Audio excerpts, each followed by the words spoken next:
Making your own granola is not rocket science. Toss your dry ingredients with a fat, some sugar, salt, and maybe spices before cooking it low and slow until captivatingly crispy. Chuck in a little dried fruit, and bam, you've got yourself a big old batch of tasty goodness that would easily cost $20 a pound at a local boutique natural grocery store. But within that framework lurks a near infinite universe of flavor combinations and textures that make granola one of those rare foods that hits the perfect trifecta of being infinitely tweakable so it never gets boring, very easy to make in the first place, and just plain dang delicious. The components for a good granola fall into a blueprint consisting of 4 major categories. The toastable core ingredients, usually a combination of old-fashioned rolled oats and a variety of nuts and seeds to your liking. The wet ingredients, consisting of your fat and sugar base mixed up together.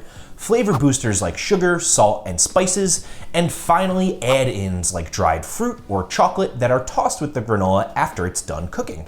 The ingredients shown in the infographic on screen here make up my preferred base granola recipe, the combination of which that I have found to yield the tastiest, crispiest, best textured, and most tweakable end product during my testing.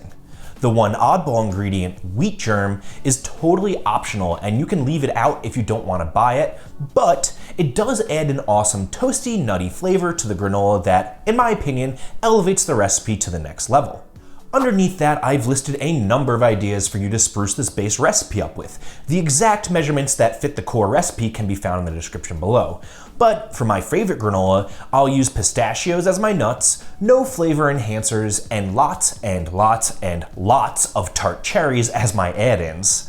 If I'm feeling a little frisky, I'll use slivered almonds as my nuts, a spice blend consisting of ground black tea, cardamom, cloves, cinnamon, ground ginger, and black pepper as my flavor enhancers, and dried oranges and candied ginger as my add-ins for a gorgeous chai spice style granola. For a peanut butter chocolate recipe, I'll swap out the olive oil for peanut butter, leave out the extra nuts entirely, use vanilla extract and cinnamon as my flavor enhancers, and toss in, you guessed it, chocolate chips as my add-in.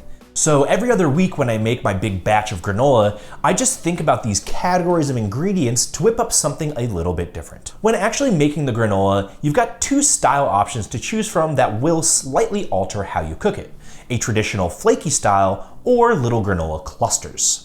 For a traditional granola, begin by preheating your oven to 300 degrees. Measure out all of the dry ingredients in a big ass bowl, and then in a separate bowl, mix together your fat, salt, sugar, and flavor boosters. If you're using a viscous fat like nut butter or coconut oil, you can heat this whole bowl up in the microwave for 30 seconds to more easily incorporate the ingredients together. Add this mixture into the dry ingredients, stirring well to combine them, then line a baking sheet with parchment paper and spread everything out into an even layer. Toss your tray into the oven and cook until the granola is nicely browned, crisp, and completely dry, about 45 minutes, pulling out the pan to stir the contents every 15 minutes or so.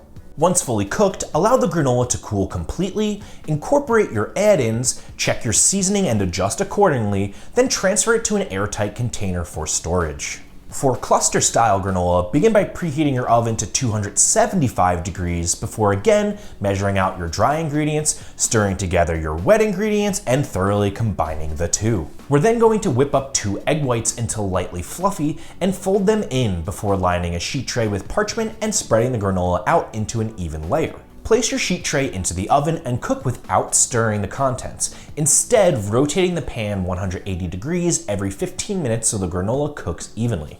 After 60 minutes, or until the granola has set slightly and can be handled without completely breaking apart, use a flexible spatula to carefully flip the granola over. Do your best to keep the pieces as big as possible, but just be aware that it is going to crumble a bit when you do this, so don't sweat it if it's breaking a little bit. Put your sheet tray back in the oven and cook for another 10 to 25 minutes or until nicely browned, crisp, and completely dry.